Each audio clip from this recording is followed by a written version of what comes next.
আমার দেশে চুরি করে, ডাকাতি করে, জেনা করে, ব্যভিচার করে, মদ খায়, সেই নেতাদের বিরুদ্ধে কথা হয় না।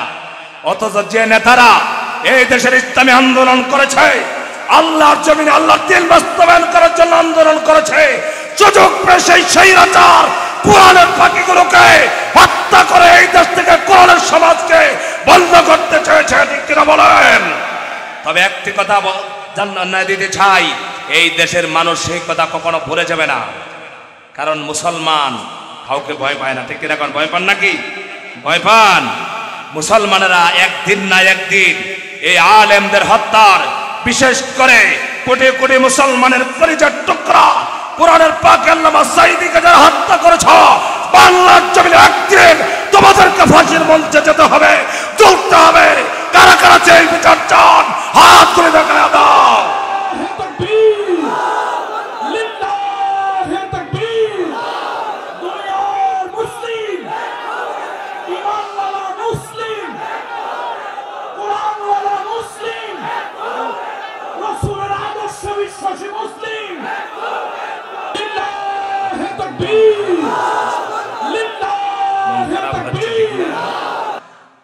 সাঈদী সাহেবের হত্যায় মনে খুশি ছিলেন নাকি?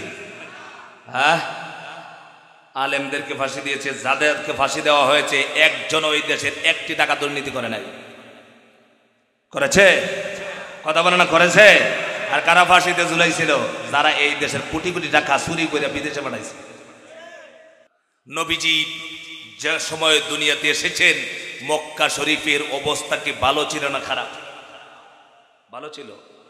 কেমন খারাপ ছিল? এমন কোন অপরাধ ছিল না যে অপরাধ মক্কায় ছিল না। চুরি ছিল, ডাকাতি ছিল, জেনা ছিল, ব্যভিচার ছিল, এমন কি কাবা শরীফ আল্লাহর ঘর, আল্লাহর ঘরের ছাদ ছিল না। আল্লাহর ঘর কাবার ভিতর থেকে চুরি করে স্বর্ণবলি নিয়ে যেত। আউযুবিল্লাহ বলবেন না?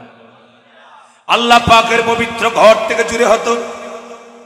এমন তাদের দুশ্চরিত্র ছিল, তাদের চরিত্র খারাপ ছিল। আল্লাহ পাক সেই সময় মুহাম্মদ সাল্লাল্লাহু আলাইহি ওয়াসাল্লামকে দুনিয়াতে পাঠিয়েছেন, যে যুগটাকে বলা হয় আইয়ামে জাহিলিয়াতের যুগ, সবচেয়ে অন্ধকারের যুগ, মূর্খের যুগ। আজকে আমি যদি তুলনা করতে চাই, আমার মনে হয় বর্তমান বাংলাদেশের পরিস্থিতি সেই জাহিলি যুগকেও বর্তমানে ছাড়িয়ে গেছে, ঠিক কিনা? আমরা শুনেছি জাহিলি যুগে চুরি হয়েছে, ডাকাতি হয়েছে, জেনা ব্যভিচার হয়েছে, মদ খেয়েছে, জুয়া খেলেছে, সব শুনেছি। কিন্তু আমরা শুনি নাই আয়নাঘর তারা তৈরি করেছে। কথা তো বলে না। আজকের রিপোর্ট, আজকে মোবাইল খোলার এই মুহূর্তে 32 নম্বরের বাড়ির নিচ থেকে মানুষ হত্যার কঙ্কাল পাচ্ছে। ছোট ছোট রুমের ভিতরে মানুষকে ঢুকায়া, মানুষকে অকাতরে হত্যা করে যায় স্বৈরাচার সরকার, ঠিক কিনা বলেন? আবার সাহস থেকে বাংলাদেশে আসতে চায়।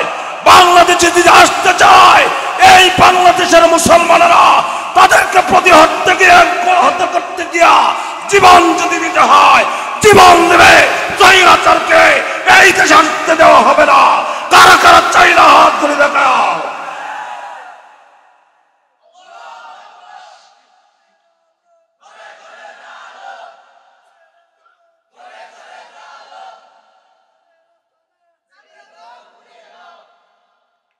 এটা বলে না, ভয় পাইছে। 16 বছর ভয় পাইছে তো অভ্যাস ছাড়তে পারে।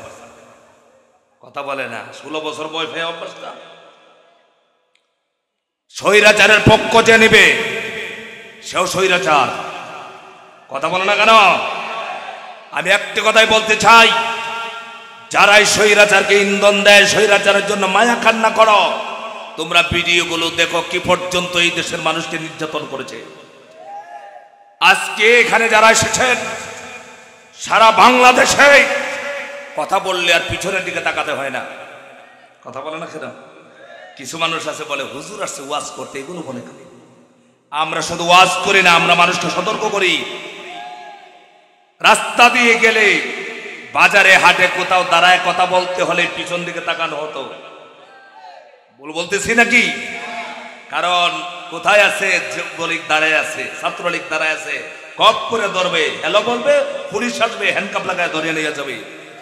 যখন নিয়ে যাবে রাত্রে কোথায় রাখবে বলা যায় না, ব্রাশ ফায়ার করে ফেলে দিবে। আজ আর এই বয় আছে? কথা বলেন, এই বয় আছে? আজকে রিক্সা চালক, ভ্যান চালক, ঠেলা গাড়িওয়ালা, বাসের ড্রাইভার, বিমানের ড্রাইভার, যে কোনো মানুষ সে নির্দ্বিধায় কথা বলতে পারে। ঠিক কিনা বলেন? এটা আমার রসুলের আদর্শ। সুবহানাল্লাহ। নবীজির আদর্শ কি ছিল? রসুল যখন রাষ্ট্র গঠন করেছেন, সেই রাষ্ট্রের সিস্টেম ছিল এই দেশে কারো উপরে কারো কর্তৃত্ব চলবে না, সবাই সমান।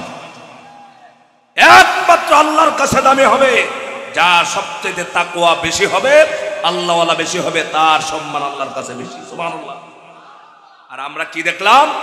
যার ক্ষমতা বেশি, যে বেশি, সবচাইতে বেশি দুর্নীতি করতে পেরেছে, তাকে প্রমোশন দেওয়া হয়েছে বেশি। ডিসি হারুন এতটুকু একটা বেটা, কথা বলে না কেন? বিএনপির জয়নাল আবদিন ফারুককে রাস্তায় ফেলে ফিটাইছে, তার কারণে তাকে কি করা হলো? তাকে প্রমোশন দেওয়া হয়েছে। কথা বুঝতে পেরেছেন? এগুলো কি মিথ্যা কথা? আমার ভাইরা, নবীজি এমন সময় মক্কা শরীফে এসেছে, মানুষের চরিত্র ছিল অত্যন্ত খারাপ।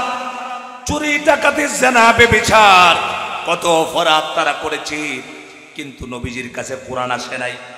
নবীজি দাওয়াত দিতে পারলেন না। আল্লাহ পাক কোরআনুল কারীমে বলছেন, মা তাদরি মাল কিতাবু ওয়ালাল ঈমান। হে নবী, আপনি কিতাব কি জানতেন না? আপনি ঈমান কি জানতেন না?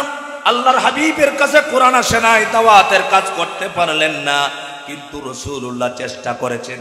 কি করেছেন বলেন? চেষ্টা করেছেন মক্কার সমস্ত অপরাধ বন্ধ করার জন্য। চেষ্টা করেছেন। রাসূলুল্লাহ সাল্লাল্লাহু আলাইহি ওয়াসাল্লামের বয়স যখন হলো 17 বছর, চিল্লায় বলেন কত বছর? 17 বছর যখন হলো, আল্লাহ নবী মক্কা শরীফের জুলুম অত্যাচার দেখলেন, নির্যাতন দেখলেন। মক্কার মানুষেরা কত খারাপ ছিল। বিভিন্ন এলাকার থেকে যখন ব্যবসার জন্য মাল সামানা নিয়ে আসতেন, তারা চুরি করে নিয়ে যেত, ডাকাতি করত, তাদের মাল সামানাগুলো লুটপাট করে নিয়ে যেত। আল্লাহর হাবিব সাল্লাল্লাহু আলাইহি ওয়াসাল্লাম যুবকদেরকে নিয়ে একটা সংগঠন করেছিলেন, যে সংগঠনের নাম হলো হিলফুল ফুজুল যুব সংঘ। ঠিক কিনা কর? সেই যুব সংঘটা কি? আল্লাহর হাবিব সাল্লাল্লাহু আলাইহি ওয়াসাল্লাম একটা ঘটনাকে কেন্দ্র করে সেই সংগঠন করেছিলেন। জুবাইদ গোত্রের একজন মানুষ, বিদেশি মানুষ, ব্যবসা করার জন্য এসেছেন মক্কা শরীফে, মাল সামানা নিয়ে এসেছেন। একজন কাফেরের নাম আস ইবনে ওয়াইল, একজন কাফেরের নাম। এই আস ইবনে ওয়াইল বড় খারাপ মানুষ ছিল। নবীজির কোনো কথা আস ইবনে ওয়াইলের সামনে কেউ বললেই সঙ্গে সঙ্গে ঠাট্টা করতো, বিদ্রুপ করতো, আর গালি দিত, আর বলতো মোহাম্মদকে কেন বলো, মোহাম্মদের নাম কেন মুখে নাও? কারণ মোহাম্মদ তো হলো আবতার আটকুরা। চিল্লায় বলেন নাউজুবিল্লাহ। আস ইবনে ওয়াইল তার সামনে আমার রসুলের কোনো কথা বললেই বলতো নবীজিকে আটকুরা। আটকুরা কাকে বলে বলেন? ও আচ্ছা, তাহলে তো ঠিক আছে। যাদের সন্তান হয় না তাদেরকে আপনাদের এলাকার ভাষায় কি বলে? আটকুরা। নাউযুবিল্লাহ। আরবিতে কি বলে? আফতার। আল্লাহর নবীকে আফতার বলতো, গালি দিত। কারণ রাসূলুল্লাহর ছেলেরা সবাই শিশু সমান ইন্তেকাল করেছেন, নবীজির ছেলে নাই, শুধু মেয়েরা রয়ে গেছে। সেই জন্য আস ইবনে ওয়াইলের সামনে নবীজির কোনো কথা হলেই পরে গালিগালাজ করত। সেই আস ইবনে ওয়াইল ছিল অত্যন্ত দুশ্চরিত্রবান, তার চরিত্র ছিল খারাপ। পরের জায়গা দখল করা, ডাকাতি করা, চুরি করা তার অভ্যাস ছিল। আমার দেশেও এমন মানুষ আছে, দেখবেন সবচাইতে বড় লোক, ভদ্রলোক, কিন্তু যখন জনগণের টাকা, কোটি কোটি টাকা আত্মসাৎ করে, চুরি করে আমেরিকায় বাড়ি বানায়। তা বলে না কেন? এমন আছে, আমাদের দেশে আছে। আস ইবনে ওয়াইলের চরিত্র ছিল এমন। হঠাৎ করে একজন ব্যবসায়ী মানুষ এসেছেন। ব্যবসায়ী মানুষটা ব্যবসার মাল সামানা নিয়ে এসেছেন মক্কা শরীফে। বহুত মানুষ এসে ব্যবসা করতেন। আস ইবনে ওয়াইল ব্যবসায়ীকে বলছে, ব্যবসায়ী তোমার মাল সামানাগুলো এত টাকার বিনিময়ে আমার কাছে বিক্রি করে দাও। এই জুবাইদ গোত্রের লোকটা, ব্যবসায়ী লোকটা, সমস্ত মালগুলো তার কাছে দরদাম সাব্যস্ত করে দিয়ে দেওয়া হলো, টাকা পরে দিবে। কিছু মানুষ আছে দেখবেন বাজার থেকে মাল সামানা বাকি নিয়ে আসে না, পরে যখন এই দোকানদার আর পিছনে ঘুরাতে ঘুরাতে তার জুতা নষ্ট হয়ে যায়, টাকা দিতে চায় না। এমন চরিত্র আছে না? আস ইবনে ওয়াইল বাড়িতে সমস্ত সামানা নিয়ে গেল।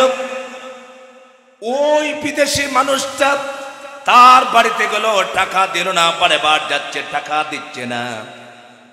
আস ইবনে ওয়াইল তার টাকা দিতে রাজি হচ্ছে না। বিদেশি মানুষটা কার কাছে যাবে? সমাজের বড় বড় নেতাদের কাছে গেলেন।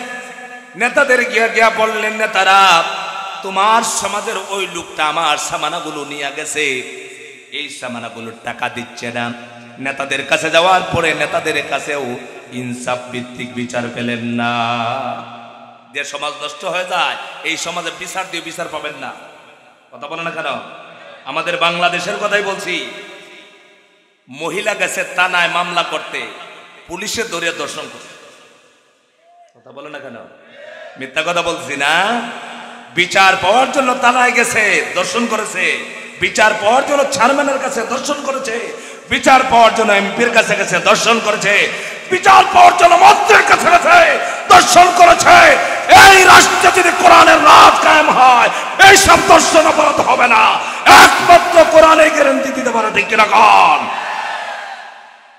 এছাড়া কোথাও নিরাপত্তা আছে? যেটা বলেন আছে।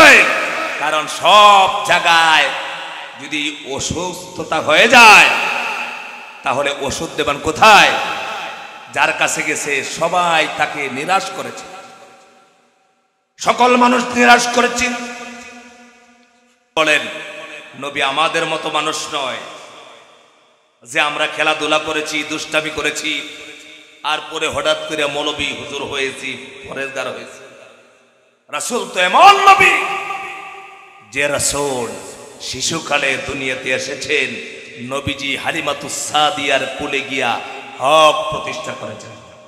সুবহানাল্লাহ বলবেন না? কি করেছেন বলেন? আপনারা জানেন,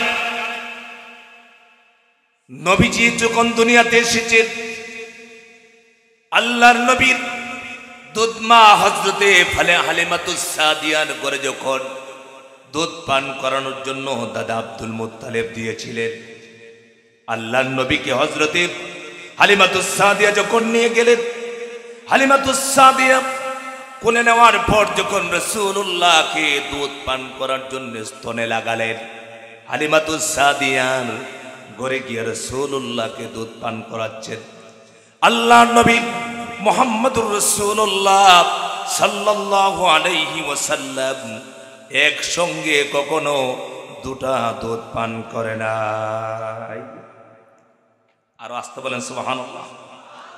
শিশুকাল, রাসূলুল্লাহ শিশুকালে উম্মতের জন্য শিক্ষা রয়েছে। হালিমাতুস সাদিয়া বলেন, আমি যখন মুহাম্মদকে বারবার চেষ্টা করেছিলাম দুটা দুধ পান করানোর জন্য একসঙ্গে, মুহাম্মদ সাল্লাল্লাহু আলাইহি সাল্লাম বারবার একটা দুধ পান করতেন, আর একটা দুধে যখন মুখ লাগানোর জন্য চেষ্টা করতাম, হাত দ্বারা বারে বারে ফিরিয়ে দিতেন।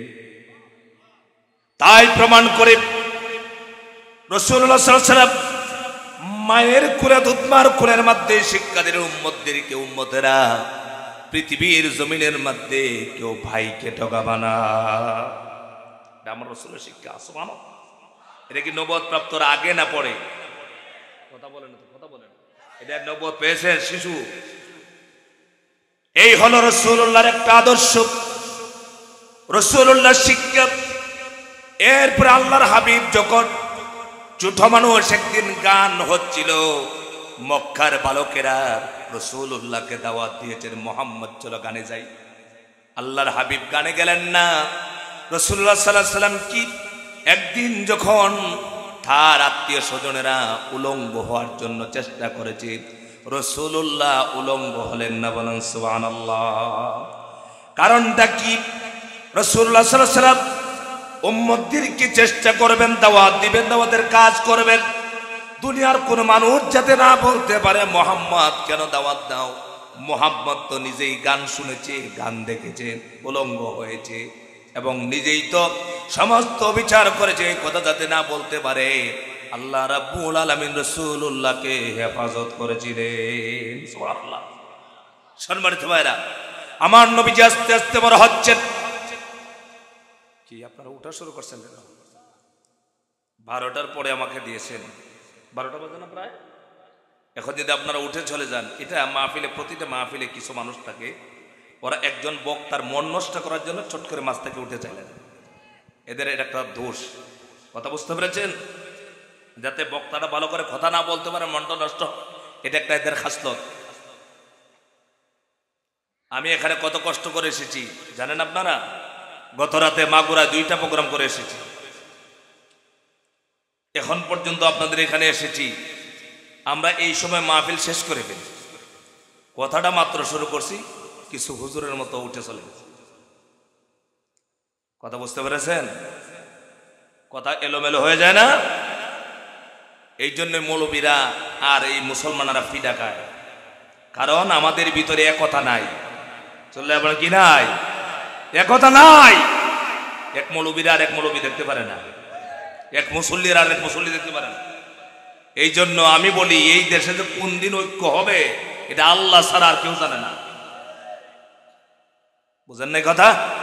সম্মানিত ভাইরা, আপনারা কে কে চলে যাবেন? আপনাদেরকে 2 মিনিট সময় দিলাম, চলে যেতে হবে। চলে যাবেন? চলে যাবেন?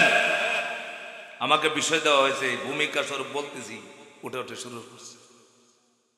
একজন বক্তার সামনে থেকে লোক যখন চলে যায়, তখন বক্তার মনটা দুর্বল হয়ে যায়, যে আমার আলোচনাটা মনে হচ্ছে না। কথা বুঝেন নাই? সম্মানিত ভাইরা, আপনারা শুনবেন ইনশাল্লাহ? সবাই বলেন ইনশাল্লাহ। সম্মানিত ভাইরা, নবীজি যে সময় দুনিয়াতে এসেছেন, মক্কা শরীফের অবস্থা কি ভালো ছিল না খারাপ? ভালো ছিল। কেমন খারাপ ছিল? এমন কোনো অপরাধ ছিল না যে অপরাধ মক্কায় ছিল না। চুরি ছিল, ডাকাতি ছিল, জেনা ছিল, ব্যভিচার ছিল, এমনকি কাবা শরীফ আল্লাহর ঘর, আল্লাহর ঘরের ছাদ ছিল না। আল্লাহর ঘর কাবার ভিতর থেকে চুরি করে স্বর্ণ বলি নিয়ে যেত। আউযুবিল্লাহ বলবেন না? আল্লাহ পাকের পবিত্র ঘর থেকে চুরি হতো। এমন তাদের দুশ্চরিত্র ছিল, তাদের চরিত্র খারাপ ছিল। আল্লাহ পাক সেই সময় মুহাম্মদ সাল্লাল্লাহু আলাইহি ওয়াসাল্লামকে দুনিয়াতে পাঠিয়েছেন, যে যুগটাকে বলা হয় আইয়ামে জাহিলিয়াতের যুগ, সবচেয়ে অন্ধকারের যুগ, মূর্খের যুগ। আজকে আমি যদি তুলনা করতে চাই, আমার মনে হয় বর্তমান বাংলাদেশের পরিস্থিতি সেই জাহিলি যুগকেও বর্তমানে ছাড়িয়ে গেছে, ঠিক কিনা? আমরা শুনেছি জাহিলি যুগে চুরি হয়েছে, ডাকাতি হয়েছে, জেনা ব্যভিচার হয়েছে, মদ খেয়েছে, জুয়া খেলেছে, সব শুনেছি, কিন্তু আমরা শুনি নাই আয়নাঘর তারা তৈরি করেছে। কথা তো বলে না। আজকের রিপোর্ট, আজকে মোবাইল খোলার এই মুহূর্তে 32 নম্বরের বাড়ির নিচ থেকে মানুষ হত্যার কঙ্কাল পাচ্ছে। ছোট ছোট রুমের ভিতরে মানুষকে ঢুকায়া মানুষকে অকাতরে হত্যা করে যায় স্বৈরাচার সরকার, ঠিক কিনা বলেন? আবার শহর থেকে বাংলাদেশে আসতে চায়, বাংলাদেশে যদি আসতে চায়, এই বাংলাদেশের মুসলমানেরা তাদেরকে প্রতিহত করতে গিয়া জীবন যদি দিতে হয়, জীবন দেবে। স্বৈরাচারকে এই দেশে আসতে দেওয়া হবে না। কারা কারা চাই না হাত ধরে দেখাও।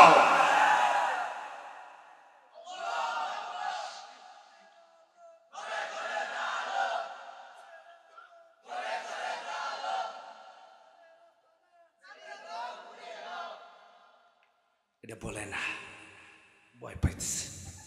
16 বছর ভয় পাইছে তো অভ্যাস ছাড়তে পারে। কথা বলে না, 16 বছর ভয় পাই অভ্যাসটা। স্বৈরাচারের পক্ষ যে নেবে সেও স্বৈরাচার। কথা বলে না কেন? আমি একটি কথাই বলতে চাই, যারাই স্বৈরাচারকে ইন্ধন দেয়, স্বৈরাচারের জন্য মায়া কান্না করো, তোমরা ভিডিওগুলো দেখো কি পর্যন্ত এই দেশের মানুষকে নির্যাতন করেছে। আজকে এখানে যারা এসেছেন সারা বাংলাদেশে কথা বললে আর পিছনের দিকে তাকাতে হয় না। কথা বলে না কেন? কিছু মানুষ আছে বলে হুজুর আসছে ওয়াজ করতে, এগুলো বলে কেন? আমরা শুধু ওয়াজ করি না, আমরা মানুষকে সতর্ক করি। রাস্তা দিয়ে গেলে, বাজারে হাটে কোথাও দাঁড়ায় কথা বলতে হলে পিছন দিকে তাকানো হতো। বলতেছি নাকি? কারণ কোথায় আছে যুবলীগ দাঁড়ায় আছে, ছাত্রলীগ দাঁড়ায় আছে, কপ করে ধরবে, হ্যালো বলবে, পুলিশ আসবে, হ্যান্ডকাপ লাগায় ধরে নিয়ে যাবে। যখন নিয়ে যাবে রাত্রে কোথায় রাখবে বলা যায় না, ব্রাশ ফায়ার করে ফেলে দিবে। আজ আর এই বয় আছে? কথা বলেন, এই বয় আছে? আজকে রিক্সা চালক, ভ্যান চালক, ঠেলা গাড়িওয়ালা, বাসের ড্রাইভার, বিমানের ড্রাইভার, যে কোনো মানুষ নির্দ্বিধায় কথা বলতে পারে। ঠিক কিনা বলেন? এটা আমার রসুলের আদর্শ। সুবহানাল্লাহ। নবীজির আদর্শ কি ছিল? রসুল যখন রাষ্ট্র গঠন করেছেন, সেই রাষ্ট্রের সিস্টেম ছিল এই দেশে কারো উপরে কারো কর্তৃত্ব চলবে না, সবাই সমান। একমাত্র আল্লাহর কাছে দামি হবে যার সবচেয়ে তাকওয়া বেশি হবে, আল্লাহওয়ালা বেশি হবে, তার সম্মান আল্লাহর কাছে বেশি। সুবহানাল্লাহ। আর আমরা কি দেখলাম? যার ক্ষমতা বেশি, যে বেশি, সবচাইতে বেশি দুর্নীতি করতে পেরেছে, তাকে প্রমোশন দেওয়া হয়েছে বেশি। ডিসি হারুন এতটুকু একটা বেটা, কথা বলে না কেন? বিএনপির জয়নাল আবদিন ফারুককে রাস্তায় ফেলে ফিটেছে, তার কারণে তাকে কি করা হলো? তাকে প্রমোশন দেওয়া হয়েছে। কথা বুঝতে পেরেছেন? এগুলো কি মিথ্যা কথা?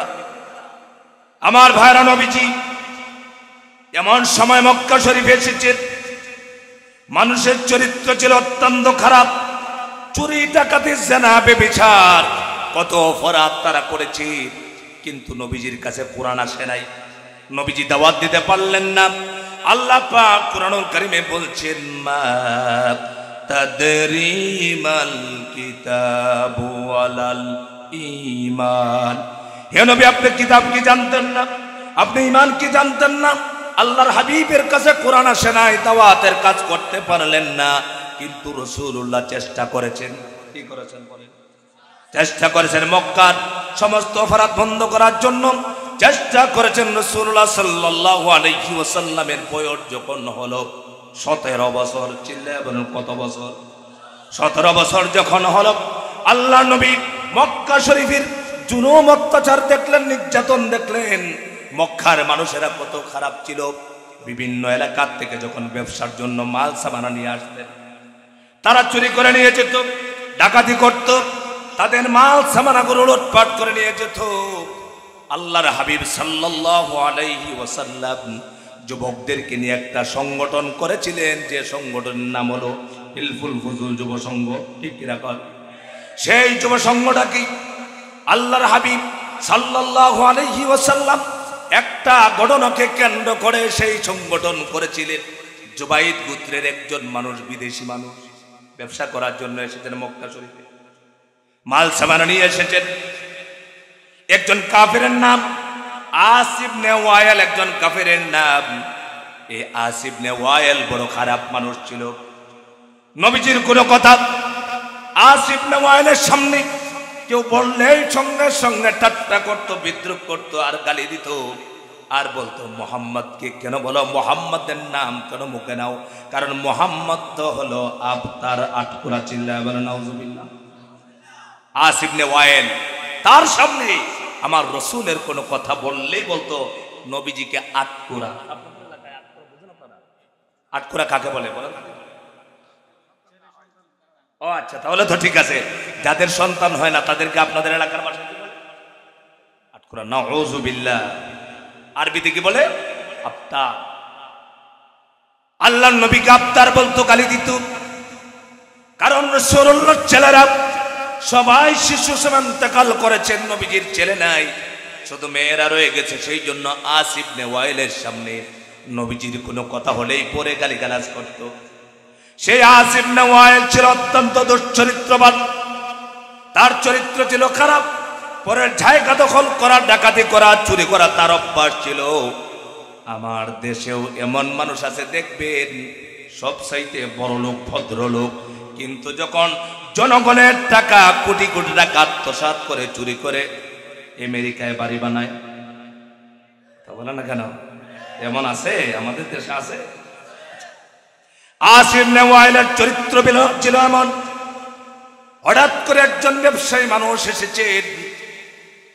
ব্যবসায়ী মানুষটা ব্যবসার মাল সামান নিয়ে এসেছেন মক্কা শরীফে। বহুত মানুষরা এসে ব্যবসা করতেন। আসিফ ইবনে ওয়াইল ব্যবসায়ীকে বলছে, ব্যবসায়ী তোমার মাল সামানাগুলো এত টাকার বিনিময়ে আমার কাছে বিক্রি করে দাও। এই জুবাইদ গোত্রের লোকটা, ব্যবসায়ী লোকটা সমস্ত মালগুলো তার কাছে দর দাম সাব্যস্ত করে দিয়ে দেওয়া হলো, টাকা পরে দিবে। কিছু মানুষ আছে দেখবেন বাজার থেকে মাল সামানা বাকি নিয়ে আসে না, পরে যখন এই দোকানদার আর পিছনে ঘুরাতে ঘুরাতে তার জুতা নষ্ট হয়ে যায়, টাকা দিতে চায় না। এমন চরিত্র আছে না? আসিফ ইবনে ওয়াইল বাড়িতে সমস্ত সামানা নিয়ে গেল। ওই বিদেশি মানুষটা তার বাড়িতে গেল, টাকা দিল না, পরে বার যাচ্ছে, টাকা দিচ্ছে না। আসিফ ইবনে ওয়াইল তার টাকা দিতে রাজি হচ্ছে না। বিদেশি মানুষটা কার কাছে যাবে? সমাজের বড় বড় নেতাদের কাছে গেলেন। নেতাদের গিয়া বললেন, নেতারা তোমার সমাজের ওই লোকটা আমার সামানাগুলো নিয়ে গেছে, এই সামানাগুলোর টাকা দিচ্ছে না। নেতাদের কাছে যাওয়ার পরে নেতাদের কাছেও ইনসাফ ভিত্তিক বিচার পেলেন না। যে সমাজ নষ্ট হয়ে যায়, এই সমাজে বিচার দিয়ে বিচার পাবেন না। কথা বলে না কেন? আমাদের বাংলাদেশের কথাই বলছি। মহিলা গেছে থানায় মামলা করতে, পুলিশে ধরে দর্শন করছে। কথা বলে না কেন? মিথ্যা কথা বলছি না? বিচার পাওয়ার জন্য থানায় গেছে, দর্শন করেছে। বিচার পাওয়ার জন্য চেয়ারম্যানের কাছে দর্শন করেছে। বিচার পাওয়ার জন্য এমপির কাছে গেছে, দর্শন করেছে। বিচার পাওয়ার জন্য মন্ত্রীর কাছে গেছে, দর্শন করেছে। এই রাষ্ট্রে যদি কোরআনের রাজ কায়েম হয়, এই সব দর্শন অপরাধ হবে না। একমাত্র কোরআনে গ্যারান্টি দিতে পারে, ঠিক কিনা কন? এছাড়া কোথাও নিরাপত্তা আছে? যেরকম আছে। কারণ সব জায়গায় যদি অসুস্থতা হয়ে যায়, তাহলে ওষুধ দেবেন কোথায়? যার কাছে গেছে সবাই তাকে নিরাশ করেছে, সকল মানুষ নিরাশ করেছেন। যাবেন কি বলবেন? দুঃখ কার কাছে বলবেন? ওই বিদেশি মানুষটার সঙ্গে সঙ্গে সে নিরুপায় হয়ে গেছে। নিরুপায় হয়ে আসে একটা পাহাড়ের উপরে, আবু কুবাইস পাহাড়ের উপরে উঠে গেছে। আবু কুবাইস পাহাড়ের উপরে উঠে সে চিল্লাইতেছে আর বলতেছে, ও এলাকাবাসী আমাকে সাহায্য করো, সহযোগিতা করো। কারণ হলো আমি বিদেশি মানুষ, আমার সম্পদ লুট করা হয়েছে, আমার সমস্ত সম্পদকে লুট করে নিয়ে গেছি, আমাকে সাহায্য করো, আমি অসহায় হয়ে গেছি। আবু কুবাইস পাহাড়ের উপরে দাঁড়ায়া ওই কথাগুলো যখন বলতেছিলেন, মানুষের কানে পৌঁছতেছে এই আওয়াজটা। এরপরে তিনি বলছেন, আমি ইহরাম বাঁধা অবস্থায় আছি, অথচ আমি এখন পর্যন্ত উমরা করতে পারলাম না। আমি পেরেশান আছি। তার কারণ হলো আমার সমস্ত ব্যবসার মালগুলো আসিফ ইবনে ওয়াইল নিয়ে গেছে। আমার ভাইরা, এই খবরটা যখন মক্কার মানুষের কর্ণকুহরে পৌঁছে গেল, রাসূলুল্লাহর কানেও পৌঁছলো। সঙ্গে সঙ্গে জুবাইর বিন আব্দুল মুত্তালিব, রাসূলুল্লাহর চাচা জুবাইর বিন আব্দুল মুত্তালিব সঙ্গে সঙ্গে দাঁড়ায় গেলেন এবং সবাইকে ডাকলেন। ডেকে বললেন, আরে আমাদের দেশে বিনদেশে একটা ব্যবসায়ী মানুষ এসেছে, তার ব্যবসার সমস্ত সম্পদগুলো লুণ্ঠন করে নিয়ে যাবে, আর আমরা বিচার করব না, তা হতে পারে না। সঙ্গে সঙ্গে দাঁড়ায়া আব্দুল্লাহ ইবনে জুদানের বাড়িতে যুবকদের একটা মিটিং ডাকলেন। বলেন সুবহানাল্লাহ। যুবকদেরকে নিয়ে, কাদেরকে নিয়ে ডাকলেন? যুবকদেরকে ডাকলেন আব্দুল্লাহ ইবনে জুদানের বাড়িতে। আব্দুল্লাহ ইবনে জুদানের বাড়িতে মিটিং ডাকা হলো। আব্দুল্লাহ ইবনে জুদানের বাড়িতে যখন যুবকেরা বসেছেন, বসার পর সমস্ত যুবকদেরকে নিয়ে তারা একটা মিটিং করলেন। মিটিং এর ভিতরে সকল যুবকেরা বললেন, আমাদের ভিতরে শ্রেষ্ঠ মহামানব মুহাম্মদুর রাসূলুল্লাহ সাল্লাল্লাহু আলাইহি ওয়াসাল্লাম আছেন। আজকের এই যুব সংগঠনের উপদেষ্টা হলেন মুহাম্মদুর রাসূলুল্লাহ। নবীজি হলেন প্রধান। যুবকদেরকে নিয়ে যুব সংগঠন করলেন, শান্তি সংগঠন করলেন। সমাজে শান্তি প্রতিষ্ঠা করার জন্য সংগঠন করলেন। তাদের চিন্তা হলো বছরের পর বছর সামান্য বিষয় নিয়ে যুদ্ধ লেগে যায়, যুদ্ধ আর থামে না, এতে বহুত মানুষ হতাহত হয়ে যায়।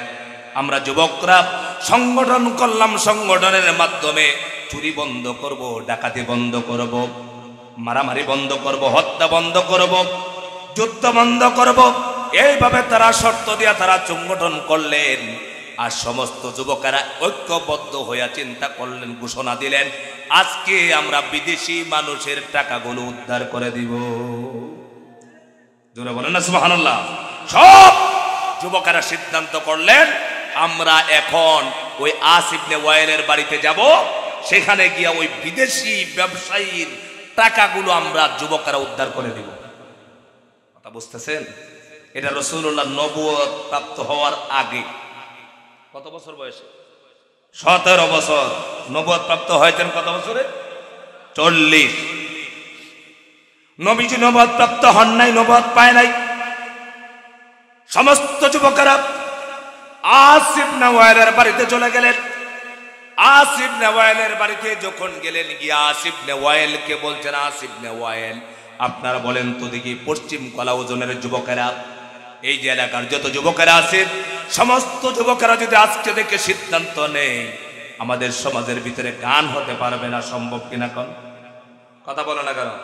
মুরব্বিয়া নেকরাম না, মুরব্বীরা শুধু দোয়া করবেন।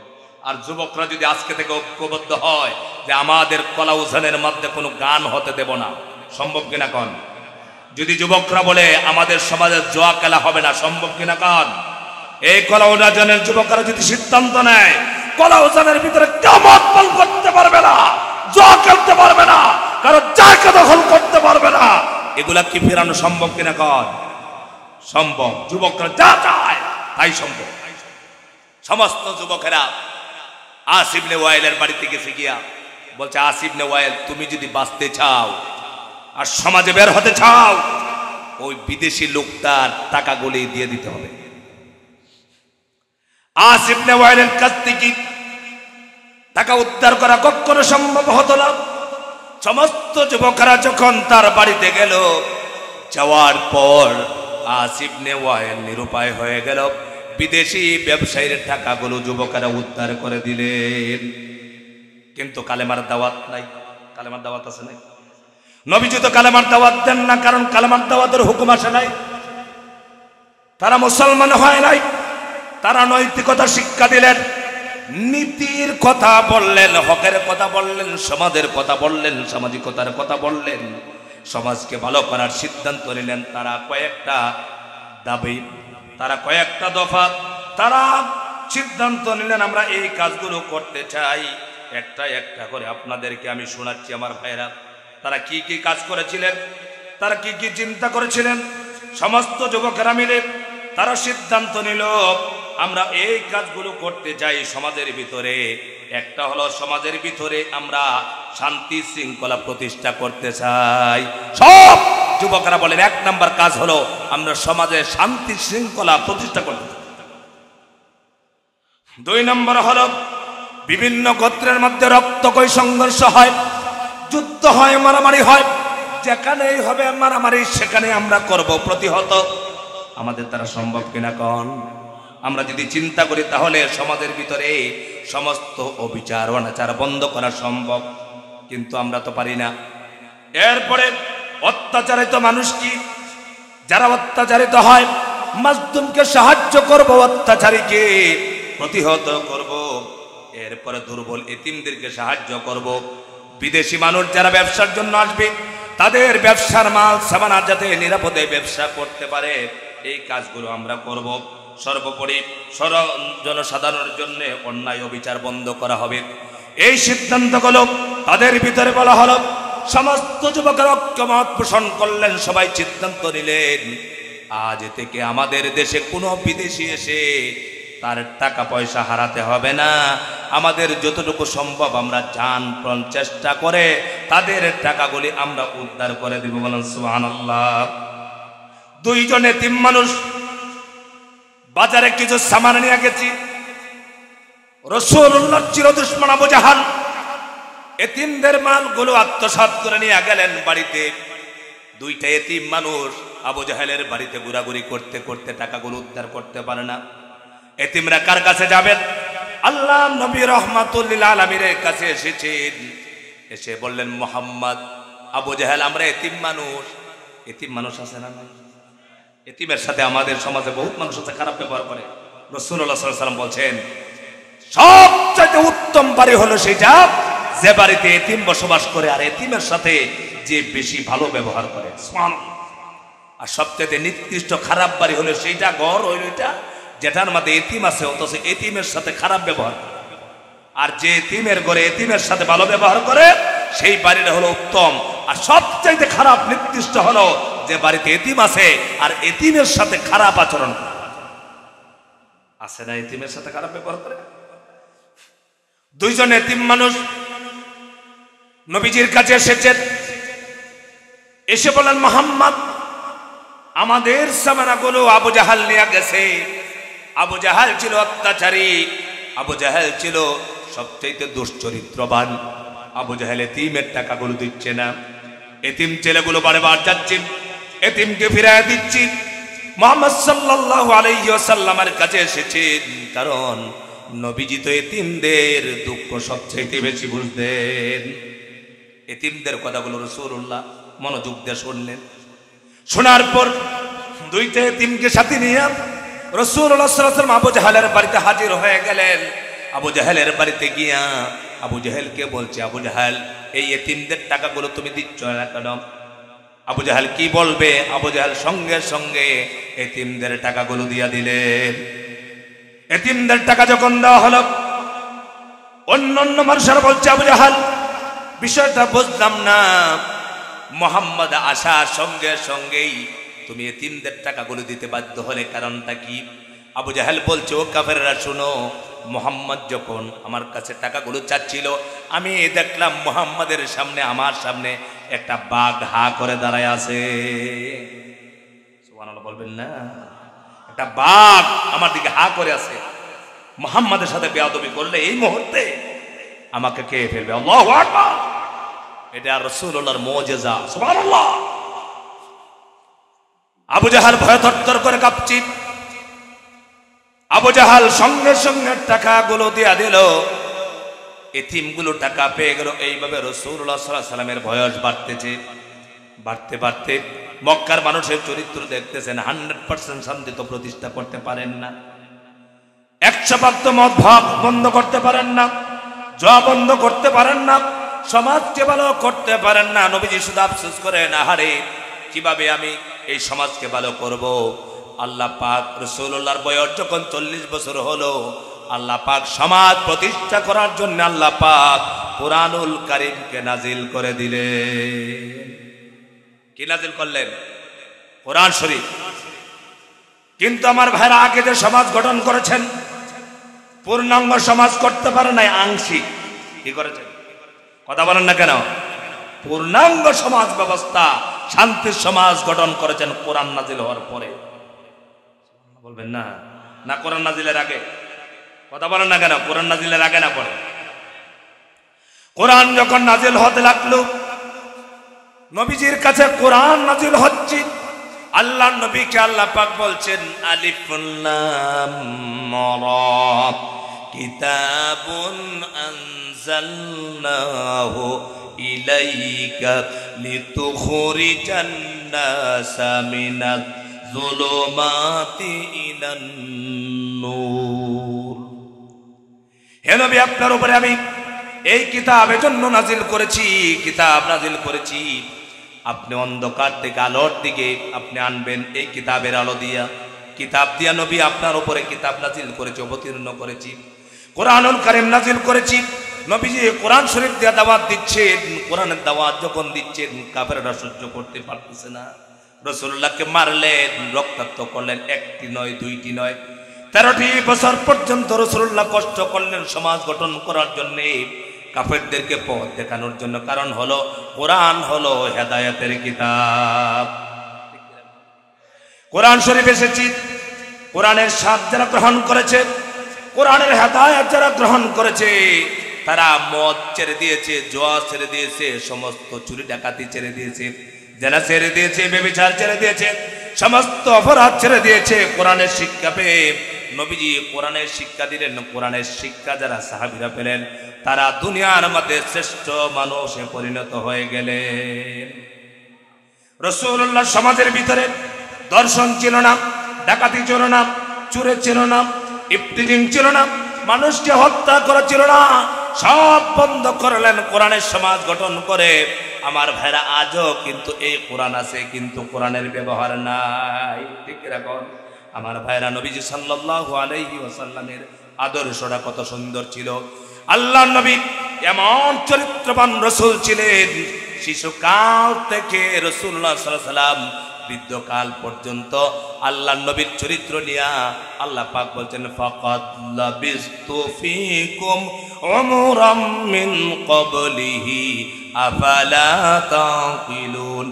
আল্লাহর হাবিব কাফেরদের কি বলছো? কাফেরেরা, তোমরা আমার জীবনে এমন কোন একটা অপরাধ আছে নাকি যে অপরাধ তোমরা দেখেছো, অপরাধকে লক্ষ্য করে আমাকে অস্বীকার করতে পারো, আমাকে বলতে পারো মুহাম্মদ তোমার ভিতরে এই অপরাধ আছে? রাসূলুল্লাহ সাল্লাল্লাহু আলাইহি ওয়াসাল্লাম সব দিকে শ্রেষ্ঠ ছিলেন, স্বামীর দিকে শ্রেষ্ঠ ছিলেন, নেতার দিকে শ্রেষ্ঠ ছিলেন, প্রধানমন্ত্রী হিসেবে শ্রেষ্ঠ ছিলেন, যোদ্ধা হিসেবে শ্রেষ্ঠ ছিলেন, সব দিকে রাসূলুল্লাহ শ্রেষ্ঠ ছিলেন। এই জন্য আল্লাহ পাক বলেন, তোমাদের জন্য সর্বোত্তম আদর্শ রয়েছে মুহাম্মদুর রাসূলুল্লাহ সাল্লাল্লাহু আলাইহি ওয়াসাল্লামের মাধ্যমে। আল্লাহ পাক কোরআনুল কারীমে বলছেন, লাকাদ কানা লাকুম ফি রাসূলিল্লাহি উসওয়াতুন হাসানা। নিশ্চয় মুহাম্মদুর রাসূলুল্লাহ সাল্লাল্লাহু আলাইহি ওয়াসাল্লামের মধ্যে রয়েছে তোমাদের জন্য সর্বোত্তম আদর্শ। সুবহানাল্লাহ। কার মধ্যে রয়েছে সর্বোত্তম আদর্শ বলেন? শিশুকাল দেখবেন, শিশুকালেও দেখেন নবীজির মধ্যে আদর্শ আছে, আছে না নাই? জোরে বলেন আছে না নাই? যৌবনকালে রাসূলুল্লাহর মধ্যে আদর্শ আছে না নাই?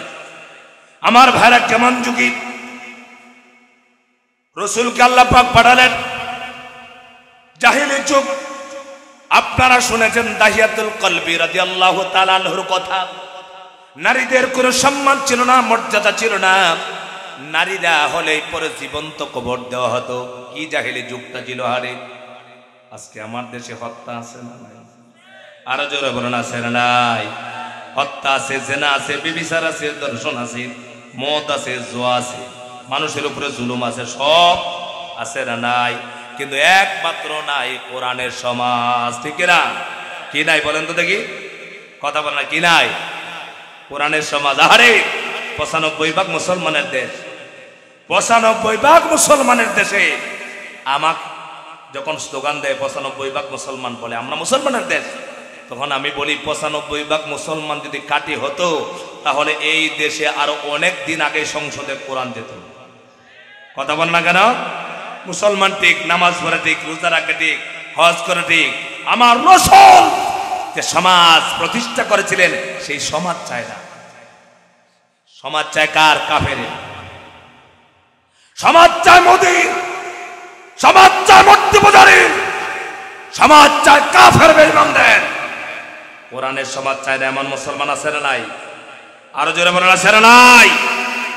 আপনারা বলেন না, বোঝা যাচ্ছে না। তাহলে যদি সমাজ যদি চাইতো কোরআনের, তাহলে আজ পর্যন্ত কেন সমাজ প্রতিষ্ঠা হলো না কোরআনের সমাজ? আমার ভাইরা, মুসলমানের ভিতরে একদল আছে মুনাফিক। মুনাফিকরা কোরআনের সমাজ চায় না। নবীজি সাল্লাল্লাহু আলাইহি ওয়াসাল্লাম কি সমাজটা প্রতিষ্ঠিত করেছিলেন! হারে যে সমাজের ভিতরে নারী হলে পরেই অপমানজনক হতো, কারো যদি কন্যা সন্তান হতো তার সম্মান থাকতো না, তার মুখ দেখাতে পারতো না সমাজের ভিতরে। আল্লাহর নবীর একজন সাহাবী যার নাম হলো দাহিয়াতুল কলবি রাদিয়াল্লাহু তাআলা আনহু, কিতাবের মধ্যে এসেছে মাঝে মাঝে রাসূলুল্লাহর কাছে হযরতে জিবরিল আমিন ওহী নিয়ে আসতেন দাহিয়াতুল কলবির সুরতে। সেই সাহাবী যখন ঈমান এনেছেন, ঈমান আনার পরে রাসূলুল্লাহর সামনে বসে মাঝে মাঝে কান্না করেন আর বলেন, নবীজি আমার গুনাহ মাফ হয়েছে কিনা? নবীজি বলেন, তোমার গুনাহ মাফ। আবার বলে, আমার গুনাহ মাফ হয়েছে কিনা? আবার বলে আমার গুনাহ মাফ হয়েছে কিনা? নবীজি বলেন দাহিয়াতুল কলবি, তুমি পারে ভার কেন বলো, এমন হতাশা কেন হয়েছ? দাহিয়াতুল কলবি রাদিয়াল্লাহু তাআলা আনহু বলছেন, ইয়া রাসূলুল্লাহ, আমার চিন্তা হলো আল্লাহ পাক সমস্ত গুনাহ যদি মাফ করে, আমার জীবনে এমন একটা অপরাধ করেছিলাম সেই গুনাহটা হয়তো আল্লাহ পাক আমাকে ক্ষমা করবেন না। আল্লাহর নবী বললেন দাহিয়াতুল কলবি, কোন অপরাধ তুমি করেছিলেন? দাহিয়াতুল কলবি রাসূলুল্লাহর সামনে দাঁড়ায় বলেন, ইয়া রাসূলুল্লাহ, জাহেলি যুগে মক্কা শরীফে কারো যদি কন্যা সন্তান হতো তাহলে অপমান হতো, লজ্জাকর বিষয় ছিল। যদি কন্যা হতো তাকে মৃত্যুবরণ করতে হতো না, জীবিত কবর দেওয়া হতো। সেই জন্য আমার স্ত্রী অন্তঃসত্ত্বা ছিল, বাচ্চার সম্ভাবনা হয়েছিল। আমি ব্যবসায় যাব, আমার বিবিকে যাওয়ার সময় বলেছিলাম, বিবিরা আমি চলে যাচ্ছি ব্যবসাতে, তোমার গোট থেকে তোমার পেট থেকে যদি কন্যা সন্তান হয় তাহলে আমাকে সমাজের হাত থেকে বাঁচাবা, এই বাচ্চাটাকে হত্যা করে ফেলবা, জীবন্ত কবর দিবা। আজকে নারীরা রাস্তায় উলঙ্গ হয়ে বের হয় তাদের অধিকারের জন্য। এগুলা সব নাস্তিক মুরতাদের স্লোগান, ঠিক কিনা কন? অথচ ইসলাম নারীদেরকে যে মর্যাদা দিয়েছে, কোন ধর্মে নারীদেরকে মর্যাদা দেয় নাই, ঠিক কিনা কন? অন্য কোন ধর্মে নারীদের মর্যাদা নাই, ইসলাম নারীদেরকে সম্মান দিয়েছে, সুবহানাল্লাহ। আর আমার দেশে নারীরা স্লোগান দেয় রাস্তায় বের হয়ে, অধিকার চাই, সমান অধিকার চাই। ইসলাম তো তোমাদেরকে সমান অধিকার নয়, তোমাদেরকে ডাবল দিয়েছে, সুবহানাল্লাহ বলেন। কারণ কি? আপনি যদি বিয়ে করেন, আপনার উপরে ফরজ ছিল আপনার স্ত্রীকে আপনি লালন পালন করবেন, তাকে জায়গা দিবেন, বাসস্থান দিবেন, চিকিৎসা দিবেন, খাবার দিবেন, এগুলো হলো আপনার উপরে ফরজ। আপনি তার লালন পালন করবেন। এরপরে আপনি যখন তাকে বিয়ে করবেন, ইসলাম তো তাই বলেছে তাকে আপনি মহারণা দিয়ে বিয়ে করবেন, ঠিক এখন মহারণা দিতে হবে, টাকা দিতে হবে। আপনি বিয়ে করবেন, একটা অংশ দিবেন। 2 নম্বর হলো তাকে লালন পালন করবেন। 3 নম্বর হলো আপনি যদি মারা যান, সে 2 আনা অংশের এমনিতেই মালিক হয়ে যাবে। এইটা হলো স্বামীর বাড়িতে পেল, সারা জীবন তার লালন পালনের দায়িত্ব স্বামীর। আর একটা হলো বাবার বাড়িতে যত সম্পদ আছে, 2 জন ভাই 2টা বোন মিলে একজন ভাইয়ের সম্পদ পাবে। তার মানে হলো একজন ভাই যতটুকু সম্পদ পায় তার অর্ধেক একটা মেয়ে পাবে, ঠিক কিনা কন? স্বামীর বাড়িতে সম্পদ পেল, বাবার বাড়িতেও সম্পদ পেল, স্বামীর কাছে বিয়ের সময় মহারণাও পেল। ইসলাম এত সুন্দর মাকে সম্মান দিয়েছেন। আল্লাহর নবী মাকে এত সম্মান দিলেন। হারি রাসূলুল্লাহর কাছে সাহাবী আরজ করলেন, ইয়া রাসূলুল্লাহ, খিদমত করব কার? নবীজি বললেন উম্মুকা। আবার বললেন খিদমত করব কার? নবীজি বললেন উম্মুকা। এইভাবে 3 বার বললেন উম্মুকার, পরে বললেন আবুকা। 4 নম্বরে বললেন বাবার কথা। রাসূলুল্লাহ 3 বার 3 গুণ হক দিলেন মায়ের, আর 1 গুণ হক দিলেন বাবার। বলেন সুবহানাল্লাহ। ইসলাম যে নারীদের মর্যাদাই ছিল না, নারী হয় মানে লজ্জাকর বিষয় ছিল, সেই নারীদেরকে ইসলাম, আল্লাহ এবং রাসূল এত মর্যাদা দিয়েছেন, এত সম্মান দিয়েছেন। নবীজি বলেছেন, তোমার ঘরে যদি মেয়ে সন্তান আগে হয়, তোমার ঘরের মধ্যে বরকত হবে। সুবহানাল্লাহ। আপনার ঘরে 2টা বাচ্চা আছে, একটা ছেলে একটা মেয়ে। রাসূলুল্লাহ বলেন, আপনি যদি বাজার থেকে মজা নিয়ে আসেন, তাহলে আপনি আগে মজা দিতে হবে কন্যার হাতে। সুবহানাল্লাহ বলবেন না? কেমন নবীর আদর্শ! যে নবী শান্তির সমাজ কেন গঠন করেছিলেন, কিভাবে রাসূলুল্লাহ সাল্লাল্লাহু আলাইহি ওয়াসাল্লাম শান্তির সমাজ গঠন করেছিলেন, নবীজি দেখেন কি অধিকার দিলেন, তোমরা যখন কন্যার হাতে মজা দিবা। তার মানে হলো কাফেরদের পুরাই উল্টা হয়ে গেল। দাহিয়া কলবি বলছেন, ইয়া রাসূলুল্লাহ, আমি যখন কুফরি হালতে ছিলাম, ব্যবসায় চলে গিয়েছিলাম, ব্যবসা থেকে যখন বাড়িতে এসেছি, আসার পর আমি যখন বাড়িতে ঢুকলাম, ঢোকার পরে দেখলাম একটা কন্যা বাচ্চা আব্বা আব্বা বলে আমার সামনে আসছে। আমি যখন বাচ্চাকে দেখলাম, যখন মেয়েটাকে দেখলাম, দেখার সঙ্গে সঙ্গে মেজাজটা গরম হয়ে গেছে, আমার চেহারার মধ্যে লজ্জার চাপ ভেসে উঠেছে। আহারে, বিবিরে তুমি তাকে রেখেছো কেন? এই বাচ্চা কার, এই মেয়ে কার, কন্যা সন্তানটা কার? স্ত্রী বলছে স্বামী তুমি যখন বিদেশে চলে গিয়েছিলে ব্যবসার জন্য, আমার গর্ভের ভিতরে যে বাচ্চা রেখে গিয়েছিলা সেইটাই হলো আজকের এই কন্যা সন্তান। স্বামীর মনটা অত্যন্ত খারাপ হয়ে গেল। আরে কি করলো আমার স্ত্রী? স্ত্রীকে বলছে ও স্ত্রী, তোমাকে না বলেছিলাম মেয়ে হলে পরে জীবন্ত ফুতে ফেলবা, তাহলে তুমি কেন তাকে রাখলা? স্ত্রী স্বামীর সামনে দাঁড়ায়া বলছেন স্বামী হে, এই মেয়েটা যখন হলো তার চেহারাটা এমন সুন্দর হয়েছে, আপনার চেহারার সাথে এই কন্যার চেহারার 100% মিল। আপনার চেহারার সাথে আপনার এই কন্যার চেহারার অত্যন্ত মিল। এত সুন্দর বাচ্চাটাকে আমি রেখে দিয়েছি, আমি হত্যা করলাম, তাকে হত্যা করার দরকার নাই।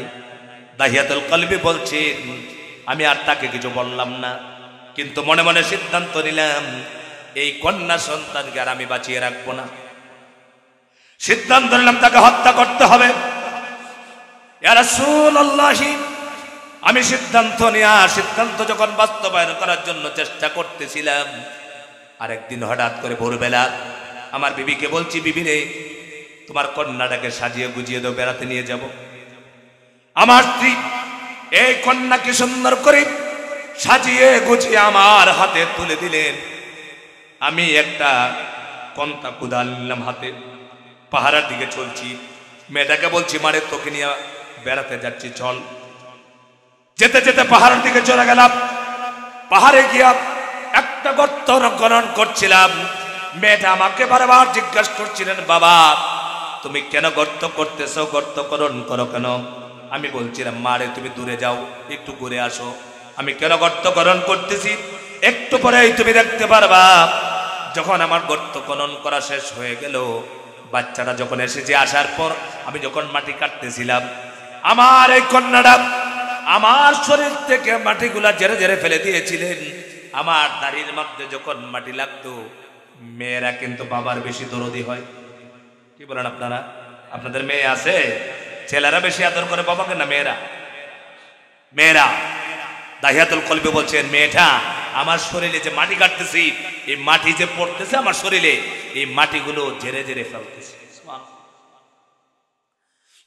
আমার মুখ থেকে, আমার দাড়ির থেকে, আমার শরীর থেকে ঝেড়ে দিচ্ছে মেয়েটা। আর বলতে আব্বু তোমার অনেক কষ্ট হচ্ছে, মাটিগুলো ঝেড়ে ফেলে দিচ্ছে। আমার পাষাণ হৃদয়টা গড়ল না। আমি এই মেয়েটাকে ওই গর্তর কাছে নিয়ে আসলাম আর বললাম মারে ওই দেখো গর্তটা। আমার মেয়েটা যখন আগ্রহের সাথে গর্তটা দেখছিল, পিছন দিকে ধাক্কা দিয়ে আমি গর্তে ফেলে দিলাম। মেয়েটা যখন গর্তে পড়ে গেছে, মেয়েটাকে চিৎকার মেরে বলছে আব্বা আমাকে তুমি কেন গর্তে ফেলে দিলা? আমার কি অপরাধ করেছি, কি অপরাধে তুমি আমাকে এইভাবে গর্তের ভিতরে ফেলে দিলা? আব্বা আব্বা বলে আমাকে ডাকছিল, চিল্লাইছিল আর বলছিল আব্বা তোমার যদি আমার কারণে তোমার লজ্জা হয়, সমাজের ভিতরে কোনো দিন তুমি আমার বাবা, এটা আমি স্বীকার করব না। এরপর আমাকে মেরো না। এরপর আমি পাষাণের মতো আমি আমার মেয়েটা কি আমি মেরে ফেলেছি, মাটি দিচ্ছিলাম। আর আমার মেয়েটা আব্বা আব্বা বলে যখন আওয়াজ দিচ্ছিল আর ডাকছিল, আমি শুনেছিলাম। আমার ভাইরা, আল্লাহ পাক বলছেন, আল্লাহর হাবিব সাল্লাল্লাহু আলাইহি ওয়াসাল্লামের কাছে দাহিয়াতুল কলবি বলতেছেন, আমার কানের মধ্যে আওয়াজ আসতেছে, বারে বারে আমাকে ডাকতেছে আব্বা আমাকে মেরো না, আমি তোমাকে কোনদিন আব্বা বলে স্বীকার করব না, তোমার বাড়িতে যাব না, আমি শহরে বন্দরে ঘুরে থাকবো, কোনোদিন তোমার পরিচয় দিব না। এরপরেও তুমি আমাকে মেরো না। আমি যখন আমার বাচ্চাটাকে আমি চাপা মাটি দিচ্ছিলাম, যেমন মাটির পাক দিয়ে আওয়াজ আসছিল আব্বা আব্বা আব্বা বলে আমাকে চিৎকার দিছিল। ইয়া রাসূলুল্লাহ, এখনো যেন আমার কানের ভিতরে আমার এই বাচ্চাটার আওয়াজটা কানে আসে। ইয়া রাসূলুল্লাহ, আপনি বলেন তো দেখি, আল্লাহ পাক আমার সমস্ত গুনাহগুলি মাফ করলেও আমার বিশ্বাস এমন অপরাধকে আল্লাহ পাক ক্ষমা করবেন না। আমার ভাইরা, সঙ্গে সঙ্গে মুহাম্মদুর রাসূলুল্লাহ সাল্লাল্লাহু আলাইহি ওয়াসাল্লাম তাকে নিরাশ করলেন না, সঙ্গে সঙ্গে বললেন দাহিয়াতুল কলবি রে, তুমি যেদিন পড়েছো লা ইলাহা ইল্লাল্লাহু মুহাম্মাদুর রাসূলুল্লাহ সাল্লাল্লাহু আলাইহি কলবি, তুমি বিশ্বাস করো তুমি যেদিন কালেমা পড়ে মুসলমান হয়েছো সেই দিন আল্লাহ তাআলা এই গুনাহটা মাফ করে দিয়েছে। আমার ভাইরা, আল্লাহ পাক কোরআনুল কারীমের ভিতরে বলেছেন ইয়াগফিরু লিমান ইয়াশাউ ওয়া ইউআযযিবু মান ইয়াশাউ ওয়াল্লাহু গফুরুর রহিম। আল্লাহ পাক যাকে চান তাকে ক্ষমা করে দেন, আর আল্লাহ পাক যাকে চান তাকে আল্লাহ পাক শাস্তি দেন। এই ক্ষমতা কার? আমার ভাইরা, সেইটা ছিল জাহেলি যুগ। সেই জাহিলি যুগের মানুষগুলোকে আল্লাহর নবীর চরিত্র দিয়া, আল্লাহর নবীর আদর্শ দিয়া রাসূলুল্লাহ সাল্লাল্লাহু আলাইহি ওয়াসাল্লাম কোরআনের সমাজ কায়েম করেছেন। নবীজির কাছে কোরআন নাজিল হলো মক্কা শরীফে 13 বছর কোরআন নাজিল হয়েছে। কত বছর? চিল্লাবেন কত বছর? মক্কায় 13 আর মদিনায় 10, এই হলো মোট 23 বছর। 23 বছর কোরআন নাজিল হয়েছে। রাসূলুল্লাহর কাছে কোরআন আসছে। নবীজি যখন কোরআনের দাওয়াত দেওয়া শুরু করলেন, সমাজ গঠনের আন্দোলন শুরু করলেন, নবীজিকে আর কাফেররা দেখতে পারেন। কথা বলে না কেন? আমার দেশে চুরি করে, ডাকাতি করে, জেনা করে, ব্যভিচার করে, মদ খায়, সেই নেতাদের বিরুদ্ধে কথা হয় না। অথচ যে নেতারা এই দেশের ইসলামী আন্দোলন করেছে, আল্লাহর জমিনে আল্লাহর দ্বীন বাস্তবায়ন করার জন্য আন্দোলন করেছে, সুযোগ পেয়ে সেই স্বৈরাচার কোরআনের পাখিগুলোকে হত্যা করে এই দেশ থেকে কোরআনের সমাজকে বন্ধ করতে চেয়েছে। ঠিক কিনা বলেন? তবে একটি কথা জানিয়ে দিতে চাই, এই দেশের মানুষ সেই কথা কখনো ভুলে যাবে না।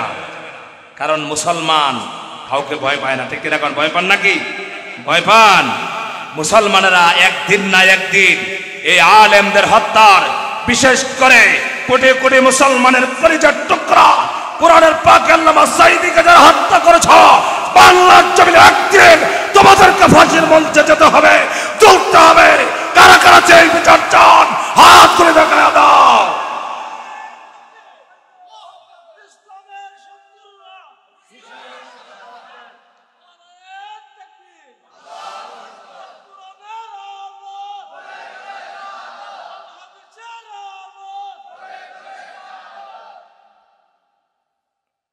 আপনাদের মন খারাপ হইতেছে, বুঝতেছি মন খারাপ হচ্ছে, ঠিক না? সাইদি সাহেবের হত্যায় মানে খুশি ছিলেন নাকি?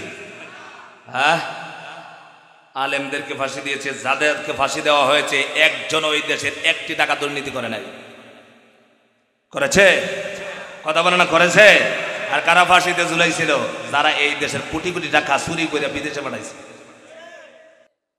এই দেশের কোটি কোটি টাকা বিদেশে পাচার করেছে, মানুষকে অকাতরে হত্যা করেছে। কিন্তু সমস্যা হলো কি,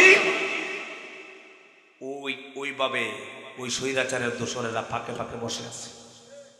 আমি এক জায়গায় মাহফিলে গেছি, যখন এগুলো বলেছি, ওই স্বৈরাচারের দোসরেরা ছিল কমিটিতে। ওরা বসে মিটিং করে বলে ওই মৌলবীকে আজকে হাদিয়া দেওয়া হবে না। বুঝতে পেরেছেন? কারণ হক কথা বলার কারণে। এই কোরআনের সমাজ যতদিন পর্যন্ত গঠন হবে না, শান্তির সমাজ হবে? কথা বলেন, হবে? আজ পর্যন্ত কেউ শান্তির সমাজ দিতে পেরেছে এই বাংলাদেশ উপহার? যতই শান্তির স্লোগান দিয়েছে ততই অশান্ত হয়েছে। শান্তি প্রতিষ্ঠা করার জন্যই আল্লাহ তাআলা এই কোরআনকে নাযিল করেছেন। ঠিক কিনা কোন? আল্লাহ পাক বলেন ফামান তাবিআ হুদায়া ফালা খাউফুন আলাইহিম ওয়ালা হুম ইয়াহজানুন। এই কোরআনের হেদায়েত যারা গ্রহণ করবে তাদের কোনো ভয় থাকবে না, চিন্তা থাকবে না, টেনশন থাকবে না। সমাজ ভালো হবে। যে সমাজের যুবক যুবতীরা কোরআন গ্রহণ করবে, কোরআনের আন্দোলন করবে, আল্লাহর কোরআন দিয়া তার পারিবারিক জীবন, সামাজিক জীবন, রাষ্ট্রীয় জীবন যখন গঠন করতে চাইবে, যে সমাজ গঠন করেছিলেন রাসূলুল্লাহ মদিনা শরীফে, সুবহানাল্লাহ, মদিনার ভিতরে কোরআনের সমাজ গঠন করলেন। মদের ব্যাপারে আয়াত নাযিল হলো। আল্লাহর নবী সাহাবীদের কি মদের ব্যাপারে যখন নিষেধ করেছেন, সাহাবীরা মদ ছেড়ে দিয়েছেন। জুয়ার ব্যাপারে যখন কোরআন দিয়ে নিষেধ করেছেন, জুয়া ছেড়ে দিয়েছেন। জেনা ব্যভিচারের কথা যখন কোরআন দিয়ে নিষেধ করেছেন, জেনা ব্যভিচার ছেড়ে দিয়েছেন, পরের জায়গা দখল করা যখন বুঝিয়েছেন, সব ছেড়ে দিয়েছেন। একজন মানুষের উপরে জুলুম করা যাবে না, অত্যাচার করা যাবে না, নির্যাতন করা যাবে না। নবীজি যখন ওয়াজ করলেন, কোরআন শরীফ দিয়ে সমাজকে বোঝালেন, সঙ্গে সঙ্গে কোরআনের সমাজ কায়েম হলো।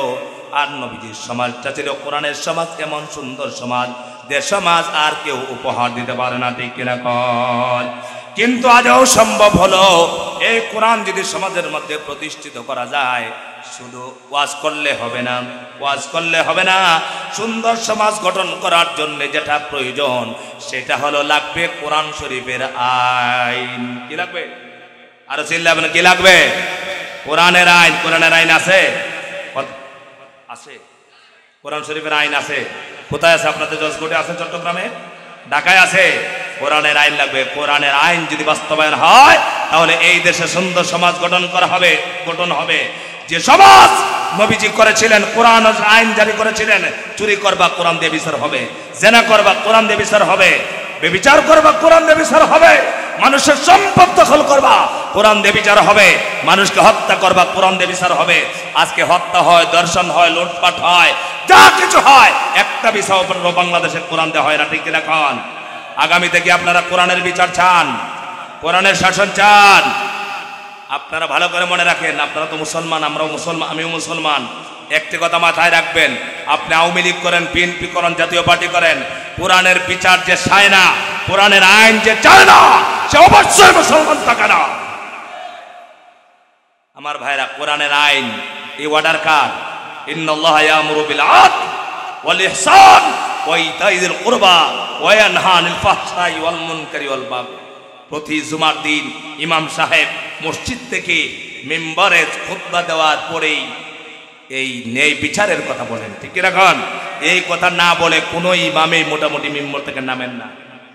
অথচ জনগণ শুনছে আজ যুগের পর যুগ, কিন্তু ইনসাফ কি আছে? রাসূলুল্লাহ সমাজের ভিতরে ছিল ইনসাফ। কি ছিল? কেমন ইনসাফ শুনবেন। নবীজি একদিন বসা আছেন, রাসূলুল্লাহ সাল্লাল্লাহু আলাইহি ওয়াসাল্লাম মসজিদে নববীতেই বসতেন সাহাবায়ে কেরামকে নিয়ে। সাহাবীরা বসে আছেন, এভাবে এক পেয়ালা দুধ এসেছে নবীজির হাতে। বাম পাশে বসে আছেন আবু বকর সিদ্দিক, হযরত ওমর ফারুক রাদিয়াল্লাহু তাআলা আনহুমা। বড় বড় সাহাবীরা বসে আছেন। ডান পাশে বসে আছেন একজন গ্রাম্য সাহাবী। সমস্ত সাহাবীরা চিন্তা করলেন, মুহাম্মাদুর রাসূলুল্লাহ সাল্লাল্লাহু আলাইহি ওয়াসাল্লাম এই দুধের গ্লাসটা সর্বপ্রথম আবু বকরের হাতে উঠাইয়া দিবেন। সবাই চিন্তা করতেছিলেন নবীজি হয়তো আবু বকর অর্ডার দিবেন, কিন্তু যাকে দিলেন বাটার জন্য, বিতরণ করার জন্য, যার হাতে গ্লাস রাসূলুল্লাহ দিলেন, নবীজি অর্ডার দিলেন, ওই যে আমার ডান পাশে গ্রাম্য সাহাবীরা বসে আছে, তাকে আগে দুধ পান করাইয়া দাও। কেমন নেতার অনুসরণ আমরা করি। আর আমাদের নেতারা হলো এমন নেতার অনুসরণ করি, যে নেতা নামাজ পড়ে না, রোজা রাখে না, রাতে মদ পান না করলে পরে তার ঘুম হয় না। এমন নেতা আছে না নাই? আরো জোরে বলেন, আছে না নাই? নেতার কাছে গরিব মানুষের কোনো দাম নাই, রিকশাওয়ালা ভ্যান চালক তার কোনো দাম নাই। মুহাম্মদ সাল্লাল্লাহু আলাইহি ওয়াসাল্লাম তো এমন নেতা ছিলেন, এমন সমাজ সেবক ছিলেন। রাসূলুল্লাহর কাছে বড় সাহাবীরাও যত মূল্যায়ন পেতেন, একজন গরিব সাহাবীরাও মূল্যায়ন রাসূলুল্লাহ তেমন করতেন। নবীজি অর্ডার দিলেন, এই গরিব সাহাবীর কাছে দুধ দাও। গরিব সাহাবী আগে দুধ পান করলেন, এরপরে ডান দিকে যারা ছিলেন সবাই দুধ পান করলেন, এরপরে বড় বড় সাহাবীরা দুধ পান করলেন। আল্লাহর নবীর আদর্শ ছিল, হারে একজন গরিব সাহাবী, সবার চিন্তা ছিল রাসূলুল্লাহ সাল্লাল্লাহু আলাইহি ওয়াসাল্লাম হয়তো বড় বড় সাহাবীদেরকে দুধ পান আগে করাবেন, কিন্তু নবীজি বলেছেন তোমার ডান পাশে যে থাকবে তার হক হলো আগে। নবীজি সাল্লাল্লাহু আলাইহি ওয়াসাল্লাম গরিব হওয়ার কারণে তাকে পরে দিলেন না, আগে দিয়ে দিলেন। এই ইনসাফ ভিত্তিক সমাজ ছিল। নবীজি কোনো মেয়ের ইনসাফি করতেন না।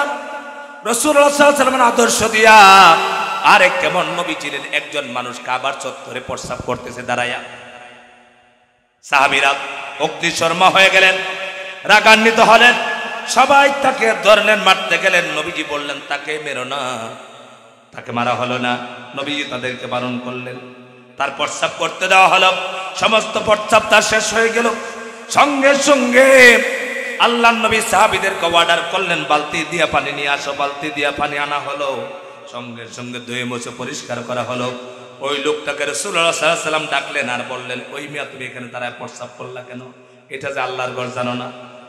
আমার ভাইরা, লোকটা সঙ্গে সঙ্গে বললেন, ইয়া রাসূলুল্লাহ, এই মুহূর্তে আপনি যদি অর্ডার দিতেন তাহলে আমার কল্লাটা 1 সেকেন্ডের ভিতরে উড়ে যেত। নবীজি আপনি এটা করলেন না, আপনি যে মহামানব এতে কোনো সন্দেহ নাই। আল্লাহ পাক বলেন, ওয়ামা আরসালনাকা ইল্লা রাহমাতাল লিল আলামিন। হে নবী, আপনাকে আমি বিশ্ববাসীর জন্য রহমত স্বরূপ দুনিয়াতে প্রেরণ করেছি। বলেন সুবহানাল্লাহ।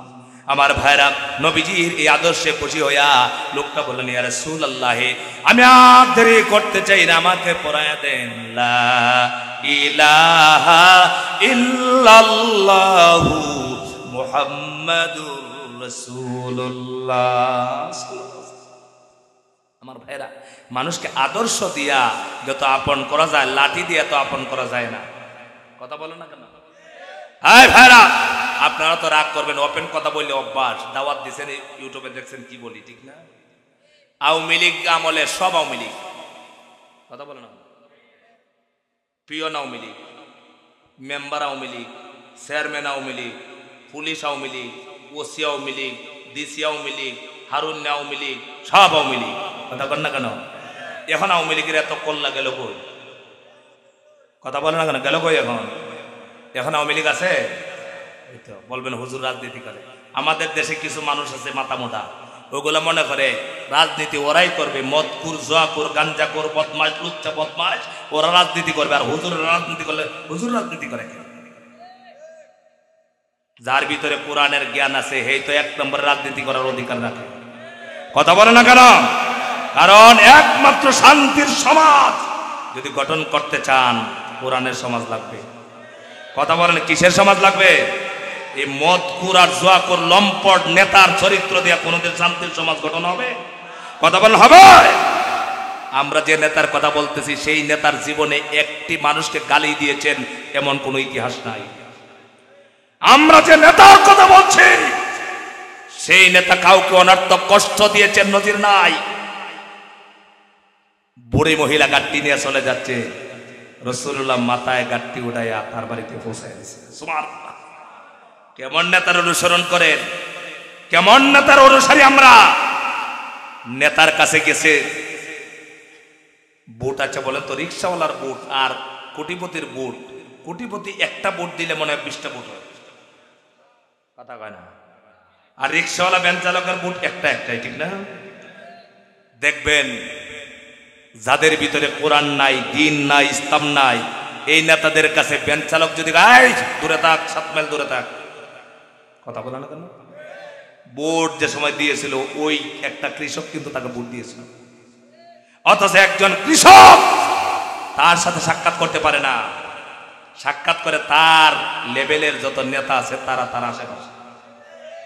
কথা বলে না কেন?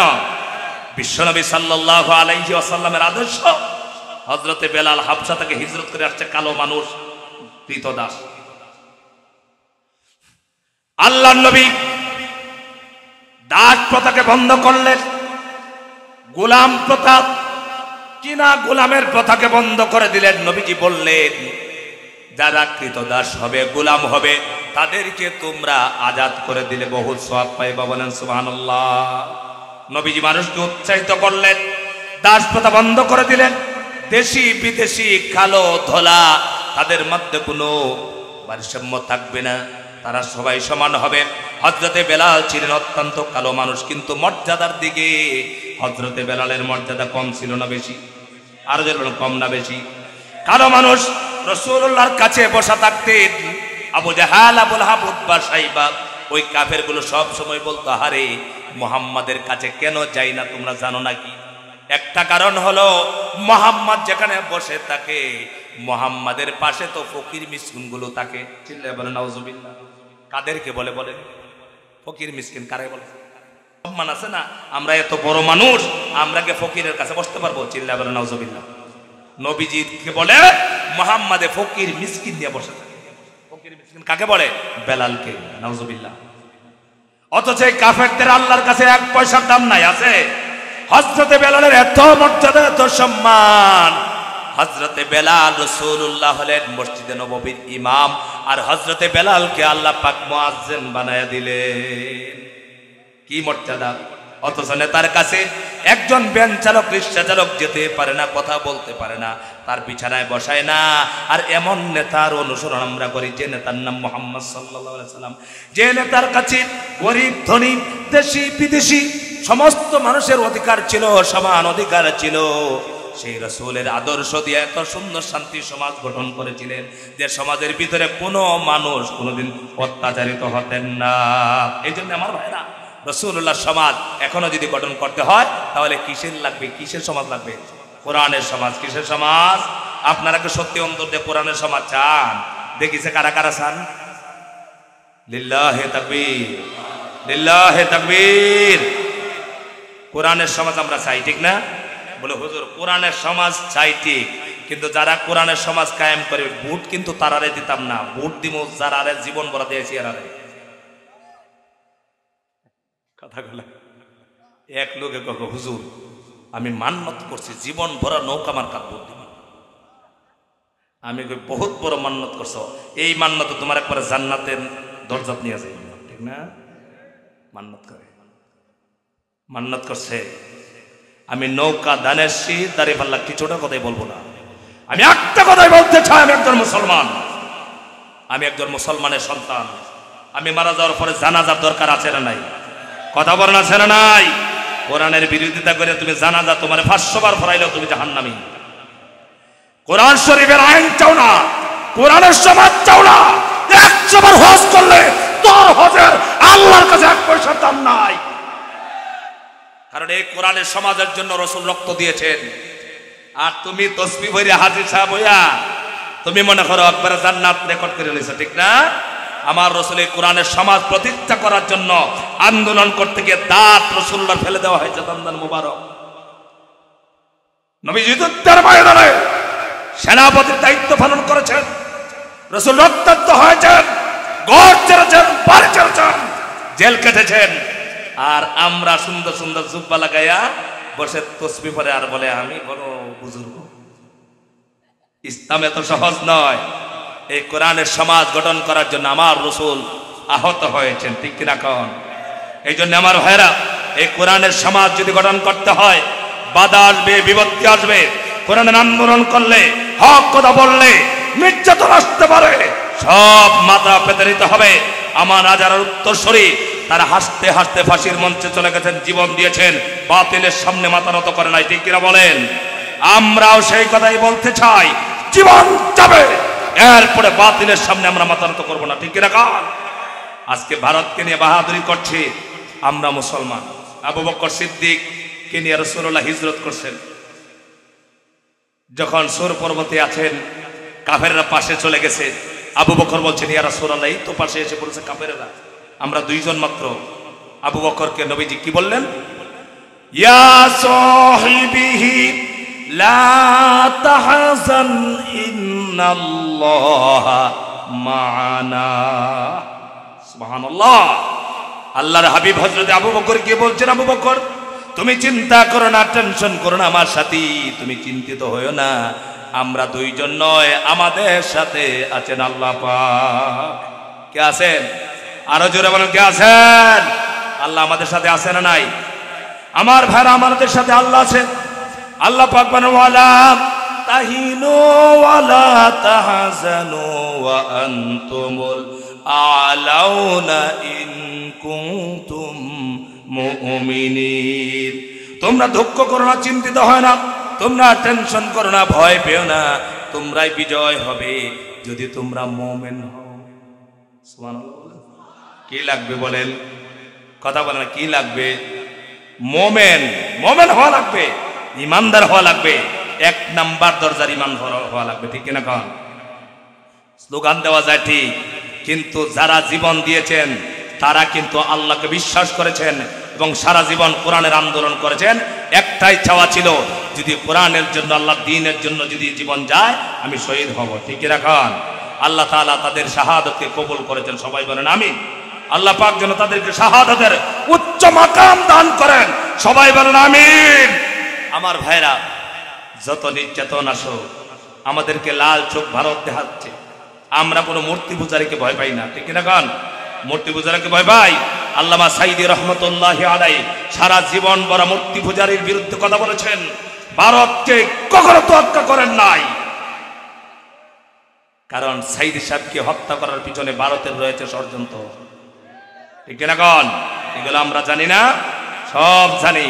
তবে যারা এই কাণ্ড করেছ, আজকে বাংলাদেশের অবস্থা কি হয়েছে, আমরা এটা কামনা করি না যে আমাদের দেশে মারামারি হবে, বুলডোজার দিয়ে বাড়ি ভাঙ্গা হবে, ঘর ভাঙ্গা হবে, এগুলো আমরা চাই না। ঠিক না কান? কিন্তু মানুষের ক্ষোভের বহিঃপ্রকাশ এগুলো। কারণ মানুষকে অত্যাচার করলে ভাই, আপনারা জানেন যে 5 আগস্টে মানুষকে হত্যা করে তাদের লাশগুলো পেট্রোল দিয়ে জ্বালাইয়া শুটকি বানায় দিয়েছে। তাদের সময় বিশ্বজিৎকে শিবির সন্দেহ করে হত্যা করা হয়েছে। শিবির মানে ধরো মারো, হত্যা করো, কথা বলা না করো, এই কথাটাকে বলতেছি নাকি? শিবিরের পোলাপান এতই খারাপ, শিবিরের বাচ্চারা মনে পকেটে মদের বোতল নিয়ে ঘোরায় বাড়ি বাড়ি। আর সত্য কথা বলেন না, তারা মনে মদের প্যাকেট লিয়ে রাস্তায় রাস্তায় ঘোরায় নাকি? তো ওগুলারে দেখলেই মারতে হবে, হত্যা করতে হবে। বিশ্বজিৎকে যখন কুবাচ্ছিল রামদাদিয়া, তখন বিশ্বজিৎ বারবার বলছিল আমি শিবন নই, আমি হিন্দু, কিন্তু তাকে রেহাই দেয় নাই। ঠিক এখন আবরার ফাহাদকে বইটা হত্যা করা হলো, তার অপরাধ ছিল তার এখানে অল্প দাড়ি ছিল, সে নামাজ পড়তো বুয়েটে। এগুলো বললে চেহারা কালো হয়, কারো কালো হবে?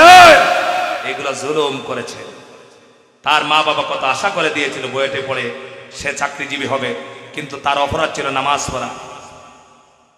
আমার ফেসবুক থেকে নেন, জানাজার নামাজ পড়া হচ্ছে, ইমাম সাহেবকে বলছে জানাজা পড়তে হবে না, এদিকে আয় বেটা, দৌড়ে নিয়ে গেছে, জানাজার নামাজ পড়তে দেয় নাই।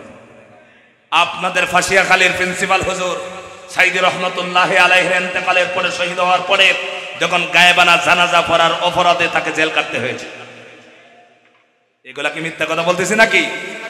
কোন মুসলমান নয়, এখন পর্যন্ত কোনো অমুসলিম রাষ্ট্রেও শুনি নাই যে নামাজ থেকে মানুষকে দৌড়ে নিয়ে যায়। আমার বহুত পরিচিত মানুষ লন্ডন আমেরিকায় থাকে, একজনও বলে নাই যে মসজিদ থেকে দৌড়ে আসামি নিয়ে যায়। অথচ আমাদের দেশে জানাজা পড়াচ্ছে, আবার বলছে কিসের জানাজা। এগুলো করছে কিনা? আল্লাহ তাআলা আমাদেরকে হেফাজত করেছেন। আমাদের এখন কাজ হলো ওয়াতাসিমু বিহাবলিল্লাহি জামিআন ওয়ালা তাফাররাকু। আল্লাহর রজ্জুকে, আল্লাহর রশিকে সবাই মিলে শক্তভাবে ধরতে হবে। আর যদি স্বৈরাচার এই দেশে আসে, সর্বপ্রথম এই দেশের আলেমদেরকে ফাঁসিতে ঝুলাবে। আর যারা ইসলাম বলে ইসলামী আন্দোলন করেন, কোরআনের সমাজ চান, আল্লাহর জমিনে আল্লাহর আইন চান, তাদেরকে ফাঁসিতে ঝুলাবে। এটা মনে রাখতে হবে। সেই জন্য এখন কাজ হলো স্বৈরাচার যেন এই দেশে আর আসতে না পারে, সেই জন্য সবাইকে সতর্ক থাকতে হবে। ঠিক কিনা কর? এই জন্য আমরা সবাই ঐক্যবদ্ধ থাকবো।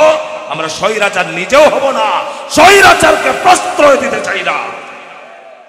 আমরা চাই মানুষকে আমরা ক্ষমা করে দিতে। কথা বলেন না কেন?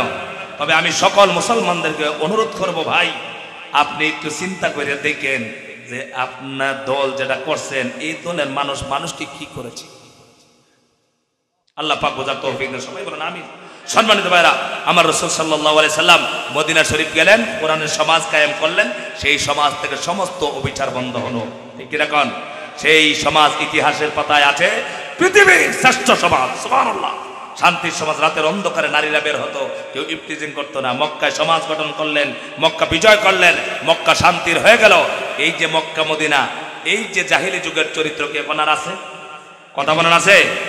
মক্কা শরীফে যাবেন, দেখবেন আপনি না পানি পান করার জন্য যাচ্ছেন, পানি পান করতেছেন, আপনি যখন মসজিদ থেকে বের হবেন দেখবেন তারা খেজুর নিয়ে দাঁড়ায় আছে। সুবহানাল্লাহ বলবেন না? আমার রাসূল শিক্ষা দিয়েছে। যারা চুরি করত, ডাকাতি করত, জেনা ব্যভিচার করত, তারা আজকে নামাজের পর মসজিদে নববীর সামনে দাঁড়ায়া আপনাকে খেজুর দিচ্ছে, পানি দিচ্ছে, খাবার দিচ্ছে। হারে এরা রাসূলুল্লাহর চরিত্রে চরিত্রবান হয়েছিল, নবীজির আদর্শে আদর্শিত হয়েছিল। রাসূলুল্লাহর শিক্ষা তারা গ্রহণ করার কারণে ওই দুশ্চরিত্রবান মানুষগুলো আজ মক্কা শরীফ মদিনা শরীফে যাওয়ার পর আহারে হারাম শরীফ তাওয়াফ করার সময় আপনি যদি ছোট ছোট বাচ্চাদেরকে নিয়ে যান, আরবি মানুষ যারা আছে তারা পকেটটাকে বের করে বাচ্চাদের হাতে চকলেট ধরায়া দেয়। মক্কা শরীফ এখন আছে, ছোট ছোট বাচ্চাদেরকে চকলেট ধরায় দেয়। আর আমার দেশে যদি বাচ্চা মসজিদে যায়, মুরব্বী ক্যাট ক্যাট ক্যাট করে, কথা বলে না কেনা, বলে ওই কার বাচ্চা নিয়ে এসে রে, কারা নিয়ে এসে রে। মুরব্বীর মাথায় এত গরম হয়। আর আমি দেখেছি হারাম শরীফে ছোট ছোট বাচ্চা হাঁটতেছে, তাওয়াফ করতেছে, পকেট থেকে বের করে দিরহাম দিচ্ছে। সুবহানাল্লাহ। আল্লাহর হাবিব এই যে সমাজ গঠন করেছিলেন আজ থেকে ১৫০০ বছর আগে, কোরআনের সমাজ। কিসের সমাজ? কথা বলেন, কিসের সমাজ? কোরআনের সমাজ। কোরআনের সমাজেই রয়েছে সমস্ত নিরাপত্তা, কোরআনের সমাজেই রয়েছে মানুষের হক অধিকার। সেই অধিকার যদি চান, অধিকার যদি পালন করতে চান, পেতে চান, তাহলে কোরআনের সমাজের কোনো বিকল্প নাই। ঠিক কিনা বলেন? কোরআনের সমাজে রাসূলুল্লাহ সমাজ।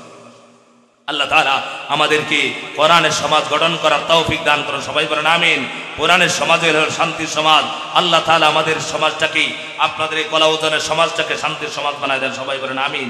আমরা এইভাবে মাহফিল করে করে আমরা এই দেশ থেকে দুর্নীতি বন্ধ করতে পারবো না। কথা বলেন, পারবো? পারবো নাকি? দুর্নীতি বন্ধ করার জন্য কি দরকার বলেন তো দেখি? সংসদে কোরআনের আইন চালু করতে হবে। সংসদে যখন কোরআনের আইন চালু হবে, সংসদ থেকে অর্ডার হবে এই দেশে নামাজ না পড়লে জেলে যেতে হবে। নামাজি কেউ বাকি থাকবে? সবাই নামাজ পড়বে। মদ খেলে পরে তাকে শাস্তির ব্যবস্থা করার বাইরে আমরা কোনো জালেম হব না। আর জালেকে আল্লাহ তাআলা পছন্দ করে না। ইন্নাল্লাহা লা ইউহিব্বুয যালিমিন। আল্লাহ জালেমদেরকে পছন্দ করেন না, ভালোবাসেন না, মহব্বত করেন না। এই জন্য জালেমের পতন আল্লাহ যুগ যুগ ঘটায় দেয়। কথা কোন ঠিক না?